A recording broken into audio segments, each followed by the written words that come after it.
नमस्कार, मैं हूँ ईशा और आप देख रहे हैं उत्थान।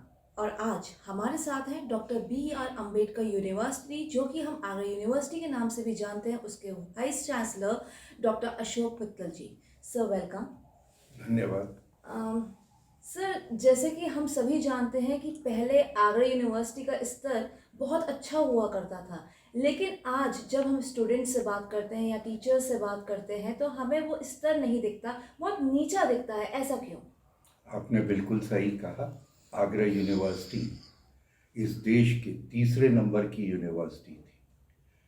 1927 में ये यूनिवर्सिटी इस्टाब्लिश हुई और बेसिकली ये एफिलिएटिंग यूनिवर्सिटी थी। आगरा यूनिवर्सिटी का जो दायरा था बहुत बड़ा था। इधर नॉर्थ में पंजाब तक था, ईस्ट में बिहार तक था, मध्य प्रदेश, इवन महाराष्ट्र के भी इसमें शहरों के कॉलेजेस जुड़े हुए थे, हरियाणा के भी कॉलेजेस थे, राजस्थान भी था। तो आगरा यूनिवर्सिटी का बहुत बड़ा दायरा था और इसकी बहुत अच्छी रेपुटेशन थी। और जो कॉलेजेस इससे एफिलेटेड थे, like Agra college, saint John's college, RBS college, Meerut college Meerut, ये सब अपने आप में बहुत प्रेस्टिजियस कॉलेजेस थे। समय के साथ साथ वर्ल्ड ओवर एजुकेशन में गिरावट आई। आगरा भी उससे अछूता नहीं रहा, लेकिन आगरा में रेट ऑफ डिक्लाइन क्वालिटी का बहुत तेजी से 90s से शुरू हुआ। 90s के बाद से हम लोगों ने प्राइवेट कॉलेजेस को भी एफिलिएशन देना शुरू कर दिया और उसमें गांव-गांव के जो रिमोट एरियाज में भी थे उनको भी हमने एफिलिएट किया। और उस वक्त जो एफिलिएशन के लिए कंडीशंस और मानक थे जो किसी एक कॉलेज में पूरे होने चाहिए, उनको हमने दरकिनार कर दिया, इग्नोर कर दिया, जिसके कारण जब हमारे पास इंफ्रास्ट्रक्चर ही अच्छा नहीं है तो हम ये कैसे एक्सपेक्ट करें कि जो बच्चे होंगे वो अच्छा रिजल्ट देंगे। दूसरे बात, वहाँ क्लर्कों में भी गिरावट आई। 2004-05 सेशन में अचानक राज्य सरकार ने स्कूलों के लिए, विद्यालयों के लिए प्राथमिक काफ़ी सारी टीचर्स की वैकेंसी निकाली, बल्कि वैकेंसीज ज़्यादा थी। और उस साल हमारे यहाँ बीएड में जो छात्र बैठ रहे थे उनकी संख्या कम थी।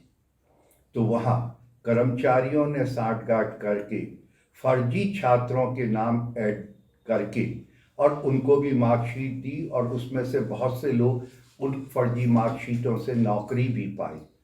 बाद में ये संज्ञान में आया किसी स्तर पर हाई कोर्ट के, उसने एक SIT इंक्वायरी बैठाई और उसके बाद से विश्वविद्यालय का ढांचा और तेजी से गिरने लगा और ये लगने लगा था कि यहाँ फर्जीवाड़े से कुछ भी डिग्री और मार्कशीट हासिल की जा सकती है। तो मैं स्वीकार करता हूँ कि हमारी गिरावट बहुत हुई, लेकिन मुझे अभी कल ही 1 साल हुआ है वहाँ ज्वाइन किए हुए।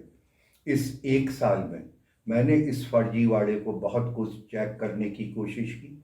जो मार्कशीटें बनी रखी थी और छात्र चक्कर लगा रहे थे, उनको भी अब घर पे मार्कशीट भेजी जा रही हैं और काफ़ी कुछ उसमें पारदर्शिता लाई जा रही है। जी सर, आपके 1 साल की कंप्लीशन पे आपको कॉन्ग्रेचुलेशंस। धन्यवाद बहुत बहुत। सर, इसके साथ जैसे कि आपने कहा कि बहुत सुधार अब किए जा रहे हैं और उसका स्तर बढ़ाया जा रहा है, इसको लेकर यहाँ के जो आगरा यूनिवर्सिटी से एफिलेटेड कॉलेजेस हैं, अलीगढ़ में ख़ास तौर से, यहाँ कोई भी ऐसा प्रोफेशनल कोर्स नहीं है जैसे मास कम्युनिकेशन या फिर आपका MBBS, BTech, उसको लेकर आप क्या कहेंगे?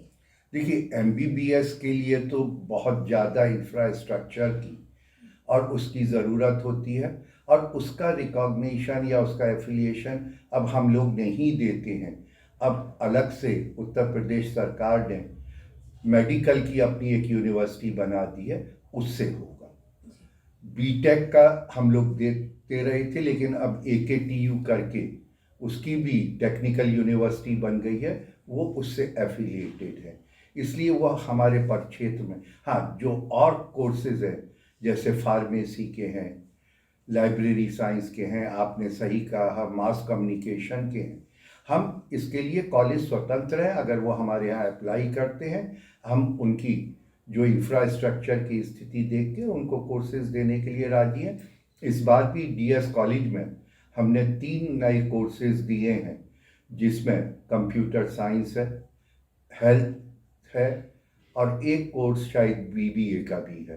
तो इस तरह से जो लोग आ रहे हैं हम उनको प्रमोट कर रहे हैं, और हम तो कॉलेजेस को बार बार कह रहे हैं, और ख़ास तौर से अब चूँकि नई शिक्षा नीति, न्यू एजुकेशन पॉलिसी 2020 को 21 से ही हमको इम्प्लीमेंट करना है, और उसमें इस चीज़ पर काफ़ी ज़ोर है।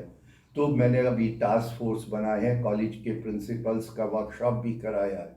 Gradually I am very hopeful कि इस दिशा में भी हम लोग अच्छी खासी प्रगति करेंगे। जी। सर, जैसे आपने कहा कि इतने सारे सुधार हो रहे हैं और ग्रेजुअली इसको हम और सही कर रहे हैं, सुधार कर रहे हैं।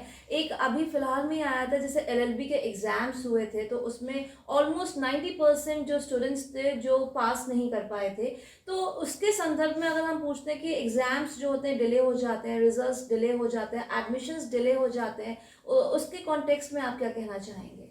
देखिए, इस बार जो एलएलबी में 90% बच्चे फेल हुए, जी। वो इस बात का ही प्रमाण है जी। कि एलएलबी के बच्चे ज़्यादातर नकल करके पास होते थे।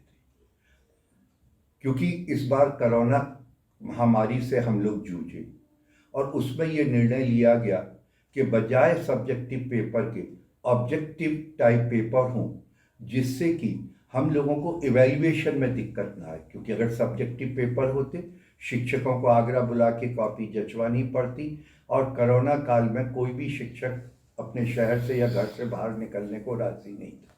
इसलिए हमने जितनी भी परीक्षाएं थी वो सब ऑब्जेक्टिव टाइप कराई। जाहिर है बच्चों को ऑब्जेक्टिव टाइप में नकल का मौका नहीं मिला, वरना तो हमने देखा है जब भी किसी भी केंद्र पर हम सचल दल के साथ गए तो वहाँ बाहर तमाम मेड इजी किताबें पढ़ी मिलती थी, बच्चे उनसे नकल करते थे। ऑब्जेक्टिव टाइप में ये हो नहीं सका, उसी का परिणाम है कि इतनी संख्या में छात्र फेल हुए। जी, जी।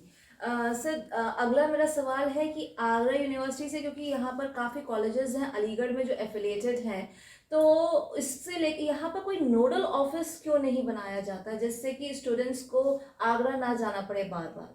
नहीं, आपने बहुत अच्छी बात की। देखिए, अब आगरा यूनिवर्सिटी में पास्ट में क्या हुआ, जी। क्यों नहीं नोडल अफसर ऑफिस बना, जी। इस पर तो मैं कोई टिप्पणी नहीं करूँगा। लेकिन जब मैंने ज्वाइन किया उस वक्त तक अलीगढ़ में ही एक विश्वविद्यालय खुलने के लिए हमारे मुख्यमंत्री श्री आदित्यनाथ योगी जी ने घोषणा कर चुके थे। अब अलीगढ़ में जल्दी ही राजा महेंद्र प्रताप सिंह विश्वविद्यालय की स्थापना होने जा रही है, ज़मीन ले ली गई है। अभी मुझे मालूम पड़ा कि जो कंस्ट्रक्शन होना है वो नक्शे वगैरह भी सब फाइनल होने जा रहे हैं। तो चूंकि अब यहाँ स्थापना हो ही रही है, तो जो भी अलीगढ़ मंडल के सारे कॉलेजेस हैं वो इस विश्वविद्यालय के अंतर्गत आ जाएंगे। तो मुझे इसलिए इसकी कोई ज़रूरत महसूस नहीं हो रही। जी, जी, जी।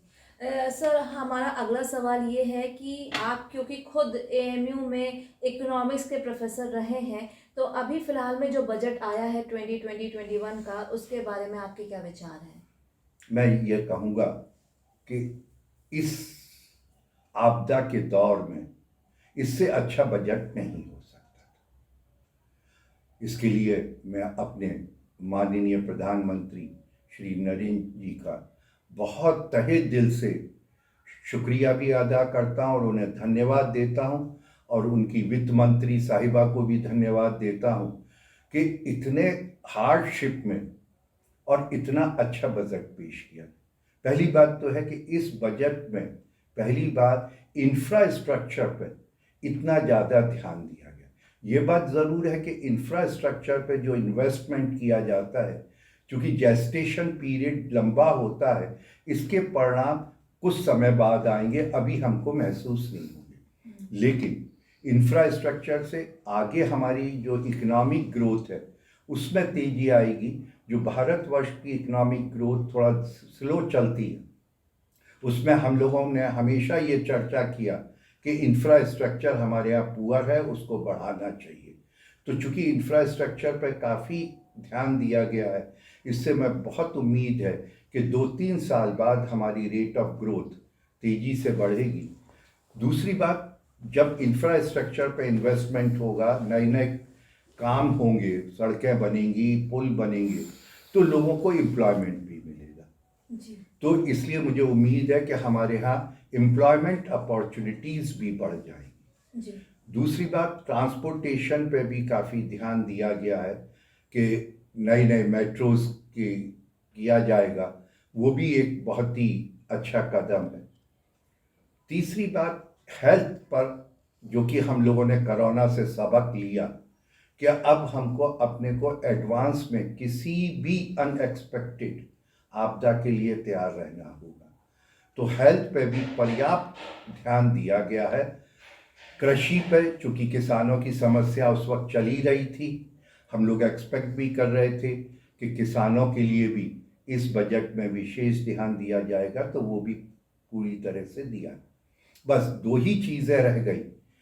चूंकि मैं एक शिक्षक हूँ, शिक्षा से जुड़ा हुआ हूँ, तो मैं ये कह सकता हूँ कि शिक्षा के क्षेत्र में जितना हम लोग एक्सपेक्ट कर रहे थे वो नहीं हुआ। और उसका एक कारण ये भी है क्योंकि बजट कोरोना की वजह से ऑलरेडी इतना हमारा बढ़ चुका था। ऑलरेडी डेफिसिट फाइनेंसिंग 99.7 के करीब एक्सपेक्ट किया जा रहा है, तो उससे ज़्यादा बढ़ाना मुनासिब नहीं था। जी चौथी बात, जो हर सैलरीड और मिडिल क्लास को होती है कि शायद कुछ इनकम टैक्स में और रिबेट मिल जाए, कुछ स्लैब बढ़ जाए, कुछ और हमको खर्चों में कटौती आ जाए, उसके लिए नहीं किया जा सका।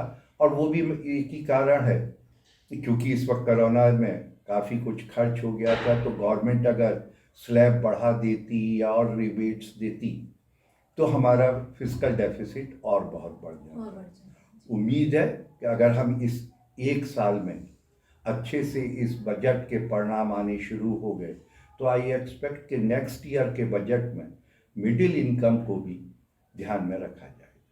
सर बस हमारा एक आखिरी सवाल है, वो ये कि एजुकेशन पॉलिसी क्योंकि अभी लागू ही होने वाली है, तो इसके बारे में आप श्रोताओं को कैसे एक्सप्लेन करेंगे, क्या नई पॉलिसी है ये एजुकेशन पॉलिसी जो आने वाली है? देखिए, ये न्यू एजुकेशन पॉलिसी अपने आप में पूरी तरह से नहीं। पहली बात तो इस न्यू एजुकेशन पॉलिसी में प्राइमरी से लेकर हायर एजुकेशन तक एक समग्र योजना बनाई गई है। वरना जो पहले योजनाएं बनती थी, प्राइमरी के लिए अलग, मिडिल के लिए अलग, हायर एजुकेशन के लिए अलग, इसमें समग्रता को लेके चला गया। बच्चों को अर्ली डेज में, अर्ली स्टडीज़ में लैंग्वेज की प्रॉब्लम ना आए, उसके लिए मातृभाषा के ऊपर जोर दिया गया है। चूँकि मैं हायर एजुकेशन से जुड़ा हुआ हूँ, उसके बारे में बात कर सकता हूँ अच्छे से। तो अभी तक हमारे यहाँ ग्रेजुएशन सिर्फ 3 साल का था, और वो ये था कि 3 साल से पहले अगर आप एग्जिट करते हैं तो आपको कोई डिग्री नहीं मिलेगी। अब ग्रेजुएशन को 4 साल के लिए कर दिया गया है और पोस्ट ग्रेजुएशन 1 साल का। और ग्रेजुएशन में भी कोर्स कैरिकुलम ऐसे बनाए जा रहे हैं कि अगर बच्चा 1 साल के बाद एग्जिट करना चाहे तो उसे सर्टिफिकेट मिल जाएगा, 2 साल के बाद एग्जिट करना चाहे तो डिप्लोमा मिलेगा, 3 साल के बाद एग्जिट करेगा तो डिग्री मिलेगी, और 4 साल पूरे करके निकलेगा तो डिग्री विद रिसर्च होगी। तो इससे बच्चों में जब भी उनको कोई उचित रोजगार मिलता है वो एग्जिट कर सकते हैं, और उसी हिसाब से उनकी एंट्री भी फ्री है। जब जो चाहे दोबारा से आके पढ़ाई कर सकता है। एक और बात, क्योंकि बच्चों में बहुत तरह की विधाएं हैं जो छुपी रहती। अब तो ये होता था कि किसी बच्चे को फॉर एग्जाम्पल कॉमर्स में एडमिशन मिल गया तो सिर्फ वो कॉमर्स ही और कॉमर्स को परस्यू करता था। अगर उसका ड्राइंग पेंटिंग में या म्यूज़िक में थोड़ा बहुत लगाव है और उसमें वो कुछ करना चाहता है, तो वो सुविधा इस न्यू एजुकेशन में पॉलिसी में दी है कि आप अपने रेगुलर कोर्स के साथ कोई और कोर्स को एज ए सब्सिडरी कोर्स 6 महीने का या साल भर का करना है, और वो क्रेडिट जो वहाँ आप अर्न करेंगे वो मेन कोर्स के जो क्रेडिट है उसमें ऐड हो जाएंगे। इसीलिए इस पॉलिसी में क्रेडिट बैंक की भी बात की गई है। तो इससे मुझे लगता है कि हमारे विद्यार्थियों का एक सर्वांगीण विकास होगा और जिसमें उनको इंटरेस्ट है उसमें उनको अपनी दक्षता दिखाने का मौका मिलेगा। बहुत बहुत धन्यवाद सर कि आपने अपने एक बिजी शेड्यूल, क्योंकि पता हमें आप आगरा यूनिवर्सिटी के वाइस चांसलर हैं तो बहुत बिजी रहते हैं आप, उसमें से आपने हमारे लिए थोड़ा सा टाइम निकाला। थैंक यू सो मच, बहुत बहुत नहीं, मैं शुक्रिया, आपका बहुत धन्यवाद। शुक्रगुजार हूँ कि आपने मुझे मौका दिया जी। यहाँ आने का। और मैं तो यही समझता हूँ कि हम शिक्षकों का ये काम है कि जहाँ भी कोई अच्छा काम हो रहा है उसमें हमको सहयोग देना चाहिए। मैं आपका बहुत बहुत शुक्रगुजार हूँ।